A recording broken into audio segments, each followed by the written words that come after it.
दोस्तों आप लोगों ने एक बात नोट की होगी कि हमने फोटोशॉप के अंदर अभी तक जितने टूल्स और टेक्निक स्टडी किए हैं उनमें सबसे ज़्यादा जिस टूल का हमने इस्तेमाल किया है वो था ब्रश टूल।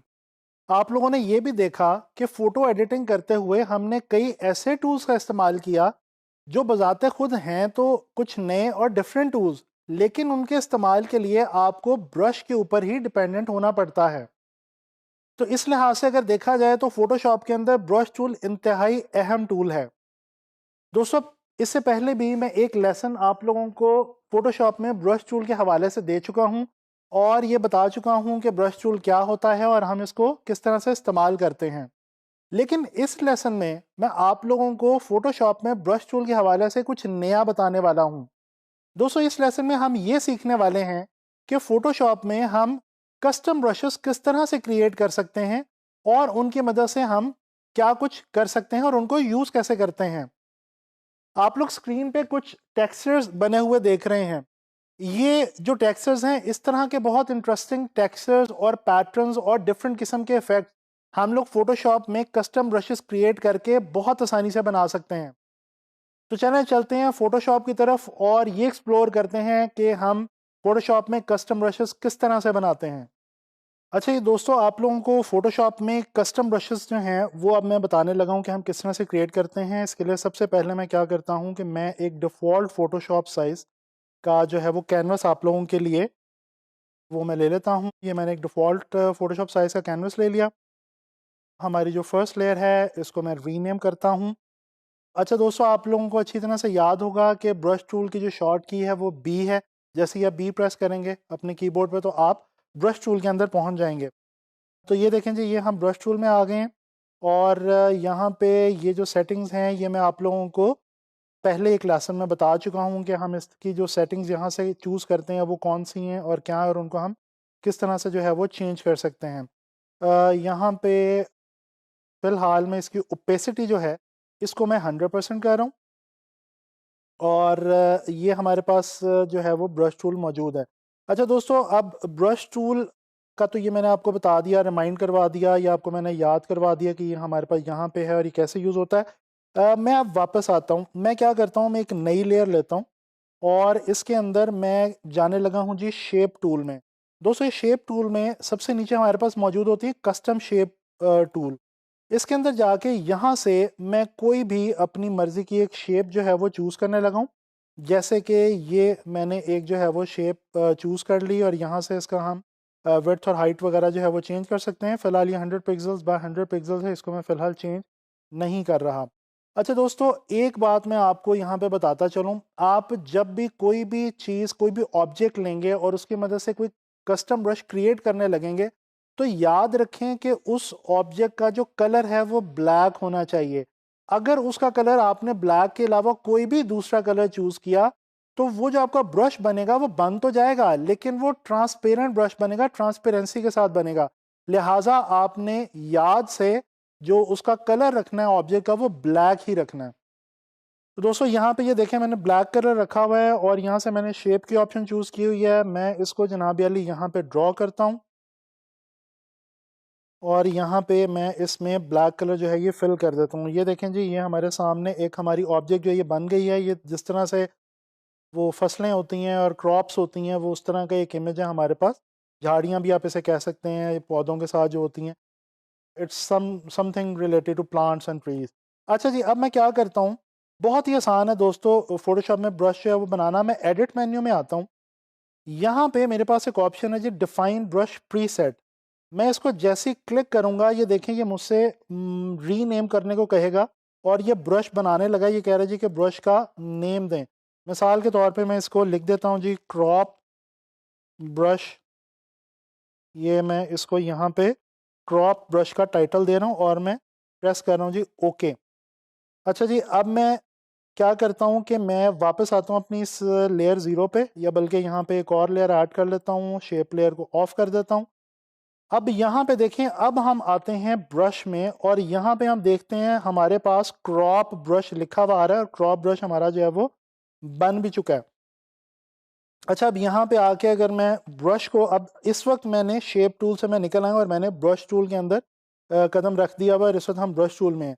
यहाँ पे आके अगर मैं इसको क्लिक करता हूँ तो ये देखें, ये मेरा जो है वो एक ब्रश जो है वो बन गया है। इसकी मदद से मैं एक बिल्कुल यहाँ पे एक पैटर्न सा जो है वो क्रिएट कर सकता हूँ।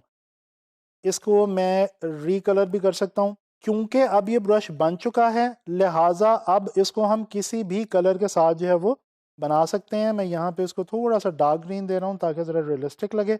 ये देखें ये कितना रियलिस्टिक लग रहा है, कोई पौधा सा लग रहा है और वो लग रहा है कि वो एक कॉन्टिन्यूशन में जो है वो यहाँ पे उगा हुआ है। अच्छा दोस्तों, अब यहाँ पे हमने ब्रश तो बना लिया, लेकिन यहाँ पे एक मसला अभी भी बदस्तूर मौजूद है, और वो क्या है कि अगर मैं इसको एज अ स्टैम्प यूज़ करना चाहूँ, यानी सिंगल क्लिक के साथ, तो फिर तो ये ठीक है।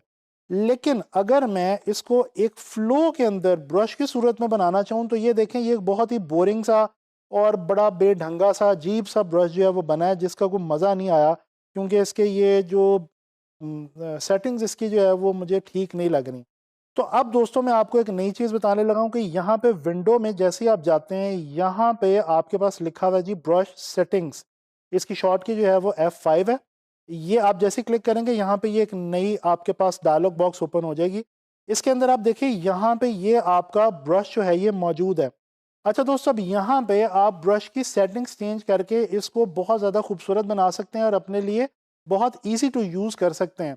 तो अब चलें देखते हैं कि हम फोटोशॉप में ब्रश क्रिएट तो हमने कर लिया, अब हमने इसकी सेटिंग्स किस तरह से बनानी है और इसी से हम नया ब्रश, एक फ्लो वाला ब्रश कैसे बनाएंगे। तो दोस्तों ये देखें, यहाँ पे मैंने अपना ये ब्रश जो है ये सेलेक्ट कर रखा है। साइज़ यहाँ से सबसे पहले तो यहाँ से मैं इसका आपको बताता चलूँ, हम इसका साइज़ जो है ये चेंज कर सकते हैं। ये देखें, साइज़ इसका बड़ा छोटा हो सकता है। इसके अलावा दोस्तों हम यहाँ से इसको फ्लिप कर सकते हैं, यानी कि हम इसको उल्टा भी सकते हैं। ये आप देख सकते हैं, ये इस वक्त बिल्कुल उलट गया है। ये फ्लिप वाई है और ये फ्लिप एक्स है। एनीवे, फिलहाल मैं इसको फ्लिप नहीं कर रहा। इसके अलावा दोस्तों यहाँ पे ये आप देखें, ये इसका एंगल है। आप अगर इसको टेढ़ा करना चाहें तो आप इसको टेढ़ा भी कर सकते हैं। यहाँ से आप दोस्तों अगर इसको बारीक करना चाहें तो आप वो भी कर सकते हैं। ये जो एरो है, ये आपका डिसाइड करेगा कि आपका जो ब्रश है वो किस तरह का जो है वो बन रहा है। ये देखें, ये हमारा ब्रश जो है ये बिल्कुल एक साइड पे चला गया हुआ है। इसका हम सबसे पहले तो एंगल जो है वो हम ठीक करेंगे। यहाँ पे ये इसको मैं ऊपर की तरफ लेके आता हूँ तो ये हमारा साइड पे जा रहा है जी। ये देखें जी, ये हमारा ब्रश जो है इसका एंगल जो है वो सही हो गया। अच्छा जी, यहाँ पे ये एक बहुत ही इंपॉर्टेंट चीज़ है, ये एक चेक लगा हुआ है। ये चेक के ऊपर लिखा हुआ है स्पेसिंग। अगर मैं इसको चेक करता हूँ तो और यहाँ पे मैं स्पेसिंग बढ़ाता हूँ, तो ये देखें, आप देख सकते हैं कि यहाँ पे एक फ्लो बन गया अब मेरे उस ब्रश का जो मैंने क्रिएट किया था। ये फ्लो बहुत ज़रूरी है, जो बेसिकली मुझे चाहिए था। तो ये कुछ इंपॉर्टेंट सेटिंग्स होगी। इसके अलावा मैं आपको कुछ सेटिंग्स और यहाँ पे करके दिखाना चाह रहा हूँ। यहाँ पे एक चीज़ है जी, शेप डायनामिक्स। यहाँ पे लिखा हुआ है साइज जिटर। दोस्तों ये जिटर की जो ऑप्शन है ये बड़ी इंटरेस्टिंग और इम्पॉर्टेंट ऑप्शन है। ये जिटर का मतलब क्या है? आमतौर पे जब हम ब्रश क्रिएट करते हैं तो वो एक बड़ा स्टैटिक सा, और यानी एक ही तरह का वो जो शेप उसके अंदर रिपीट हो रही होती है। आपने देखा ये क्रॉप की शेप रिपीट हो रही है, एक ही तरह की बन रही होती है। जिटर से ब्रश के अंदर रैंडमनेस आ जाती है और थोड़ी ब्रेक आ जाती है, वो ज़रा इंटरेस्टिंग बन जाता है। तो यहाँ पे मैं इसका जिटर थोड़ा सा ऐड करूँगा।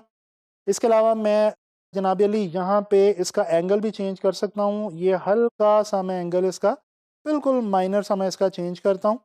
और इसके बाद हम आगे चलते हैं जी। यहाँ पे हमारे पास ऑप्शन मौजूद है स्कैटरिंग की। स्कैटरिंग क्या है जी? यहाँ से हम इसको स्कैटर कर सकते हैं। आप देख सकते हैं स्क्रीन पे, ये ब्रश हमारा जो है ये यहाँ से थोड़ा सा फैल जाएगा अगर हम स्कैटर जो है वो इसमें ऐड करेंगे। इसके अलावा ये एक ऑप्शन है जी काउंट की। ये काउंट जो है ये बहुत ध्यान से आपने यूज़ करना है, क्योंकि जितना ज़्यादा काउंट बढ़ाते जाएंगे उतना ज़्यादा नंबर ऑफ़ शेप्स आपके ब्रश के अंदर ऐड होती जाएंगी। इसको फ़िलहाल मैं बहुत ज़्यादा नहीं रख रहा, ताकि मेरा ब्रश जो है वो देखने में मज़ेदार लगे और ज़्यादा क्लटर ना आए। अच्छा जी, टेक्सचर भी हम यहाँ पे दे सकते हैं, ठीक है। फ़िलहाल मैं टेक्सचर वाली ऑप्शन पे यहाँ पे नहीं जा रहा। इसके अलावा आप इसको एक्सप्लोर कीजिएगा। हम यहाँ से डुअल ब्रश में आके अगर कोई और ब्रश क्लिक करें तो ये दो ब्रशेस का कॉम्बिनेशन, यानी कि दो शेप्स का कॉम्बिनेशन बन जाएगा ये वाला ब्रश जो है। तो फिलहाल मैंने जो सेटिंग्स मेरी रिक्वायर्ड थी वो मैंने सेट कर ली हैं। अब मैं देखता हूँ जी इस ब्रश को यहाँ पे अप्लाई करके। ये देखें दोस्तों, ये ब्रश मेरा कितना इंटरेस्टिंग बन गया है पहले की निस्बत। अगर यहाँ से हम इसको थोड़ा सा मिनिमाइज करने और लेयर पे आके देखें इस लेयर पे मैं अप्लाई करूँ, ये देखें मेरा ये जो ब्रश है कितना मज़े का बन गया है। अब मैं इसका अगर साइज़ थोड़ा सा बढ़ा दूँ और यहाँ पे अप्लाई करके देखूँ तो ये देखें ये बिल्कुल एक ऐसे पैटर्न बन गया है कि जैसे वो प्लांट्स का कोई एक जो है वो पैटर्न सा हो। तो ये आपने देखा कि कितना इंटरेस्टिंग जो है वो ब्रश हमारा यहाँ पे क्रिएट हो गया है। अच्छा, अब इस लेयर को मैं डिलीट करता हूँ और मैं एक और दोबारा आपको एक और छोटा सा एक ब्रश इंटरेस्टिंग सा बना के दिखाता हूँ। ये देखें जो दोबारा गए शेप्स में, यहाँ पे आके कोई सा ये स्टार चले ले लेते हैं और इस स्टार को हम यहाँ पे ड्रॉ करेंगे जी एक नई लेयर पे। ये हमने इसको ड्रॉ कर लिया। अब आपको मैंने बताया था कि हमने इसको ब्लैक में रखना है, तो हम इसको ब्लैक में रखेंगे। यहाँ से एडिट में आएंगे और यहाँ पे क्लिक करेंगे डिफाइन ब्रश प्रीसेट। अब ये मेरा सिंगल एक ब्रश जो है वो बन गया, जिसको मैं नई लेयर में जाके यूज़ करके देख सकता हूँ। ये वाली शेप में फ़िलहाल चलें ऑफ करके रख देता हूँ यहाँ पे। अब ये मेरा ब्रश बन गया, लेकिन वही वाला मसला अगेन कि अगर इसको मैं फ़्लो में यूज़ करूँगा तो वो अच्छा नहीं लगेगा। तो मैं फिर अब क्या करता हूँ, विंडोज़ में जाता हूँ, यहाँ पे आता हूँ जी आपकी ब्रश सेटिंग्स पे।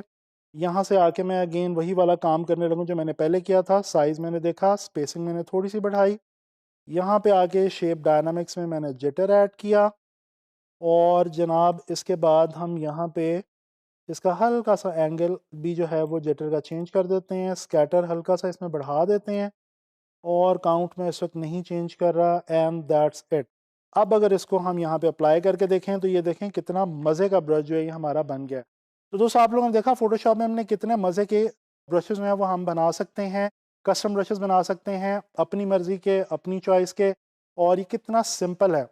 दोस्तों आप लोगों ने देखा इस लेसन में हम लोगों ने फोटोशॉप के अंदर कितने इंटरेस्टिंग कस्टम ब्रशेस क्रिएट किए हैं, और मैंने आपको बहुत ही आसान तरीका बताया है जिससे हम फोटोशॉप में खुद की मर्ज़ी के कस्टम ब्रशेस क्रिएट कर सकते हैं। तो मैं उम्मीद करता हूँ आप लोगों को कस्टम ब्रशेस बनाने की समझ आ गई होगी, और अब आप लोगों ने इसकी प्रैक्टिस करनी है। और आपने करना क्या है कि आपने डिफरेंट किस्म की शेप्स खुद से क्रिएट करनी है, और उन शेप्स को क्रिएट करके उनकी मदद से कस्टम ब्रशेस क्रिएट करके अपने पास एक लाइब्रेरी बना के रखनी है ब्रशेस की। दोस्तों ये बात याद रखें, आप जब फ्रीलांस मार्केट के अंदर काम करेंगे तो आपको ब्रशेस और डिफरेंट ब्रशेस जैसे जो दूसरे ग्राफिक्स के जो रिसोर्सेज हैं उनकी बहुत ज़्यादा ज़रूरत पड़ेगी। तो कोशिश करें कि इस तरह के ब्रशेस और दूसरे प्रीसेट्स बना के अपने पास रखते जाएं एक लाइब्रेरी की सूरत में, और अपने सॉफ्टवेयर के अंदर इंस्टॉल करते जाएं, ताकि वक्त आने पे जब आपको किसी भी असाइनमेंट को डिलीवर करना हो और आपके पास टाइम कम हो तो आप बहुत आसानी से कम वक्त में इन रिसोर्सेज को इस्तेमाल करके बहुत अच्छे डिज़ाइन अपने क्लाइंट्स को दे सकें। तो इंशाल्लाह ताला नेक्स्ट लेसन में मुलाकात होगी फोटोशॉप की किसी नई टेक्निक के साथ।